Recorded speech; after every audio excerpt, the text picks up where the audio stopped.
Thank you, Madam Chair. Welcome to each of the witnesses. Thank you for being here. The focus of this hearing is innovation, and ensuring that our competition policies drive innovation is critical. But as Professor Alford notes, innovation is just one of the often hidden casualties in antitrust law. Like him, I support the consumer welfare standard.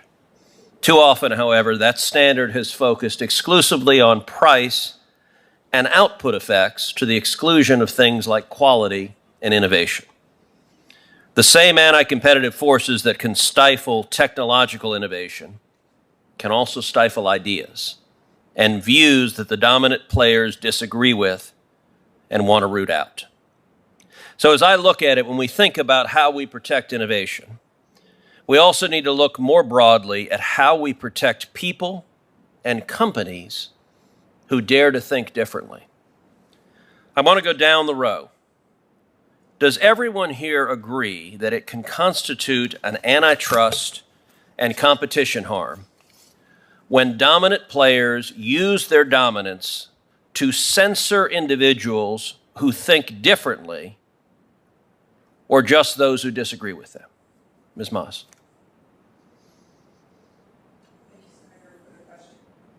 Thank you, Senator Cruz, for the question. I think the answer to the question in a nutshell is antitrust is very good at addressing some problems in the digital business ecosystems because they are directly related to competition or a lack thereof. The problem we see with the digital ecosystems is they raise a number of dramatically impactful problems, social problems, political problems, economic problems. I think free speech on the platforms and censorship is one of those problems that may not be that well addressed by antitrust enforcement, but should certainly be addressed by another appropriate public policy tool. Mr. Harmon. I think I generally agree with that. I think it depends on the situation and the financial interests of the platform. Mr. Megowski. I think the central problem here is that there's a lack of user freedom. Users do not have the ability to switch platforms if they no longer agree with the platform or if they want to try a new service. There's a lack of interoperability and data portability. I think that the American Innovation and Choice Online Act goes to great lengths to make this a much more level playing field. Thank you. Professor Alford. So, I will echo some of the previous comments. I think there's a lot of things that are happening with respect to these big tech companies, and only some of them relate to antitrust law. So, for example, issues of censorship, issues of addiction, issues of mental health and wellness, a lot of those issues don't directly relate to antitrust issues. They are very serious concerns, but it's difficult to fit those square pegs into the round hole of antitrust. But I do think that you can say that to the extent that censorship constitutes harm to the quality of the experience for the consumer, then it would be a colorable claim that you could make under the antitrust laws. I would also add that to the extent these big tech companies say that they do not discriminate against conservatives, and they can show that that's a misrepresentation, then they also could be liable under the consumer protection laws. Ms. Hine. I have to agree with most of the other panelists that antitrust is probably not the right thing to address freedom of speech and censorship. I do think, though, that critical voices and new ideas are the lifeblood of innovation, and that should not be stifled. So again, to each of you, when we tackle issues of competition and innovation, should we think broadly about what it means to innovate? That is, think beyond simply technological innovation and look more broadly at innovation that serves a clear market demand, a consumer demand. Mr. Mikowski talked about consumer freedom.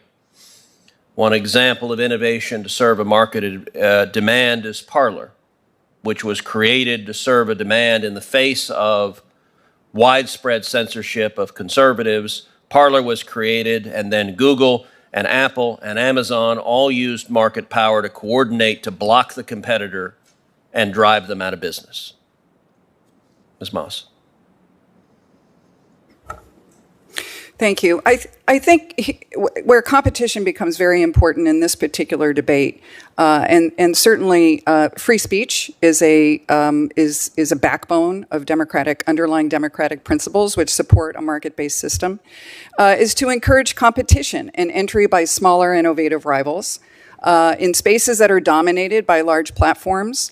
Regardless of their political inclinations or not, the mechanics are such that kicking off smaller rivals for whatever reason, limiting users' ability to switch and not be locked into a particular system, all contribute to a diminution in the number of voices that are out there in the free speech context.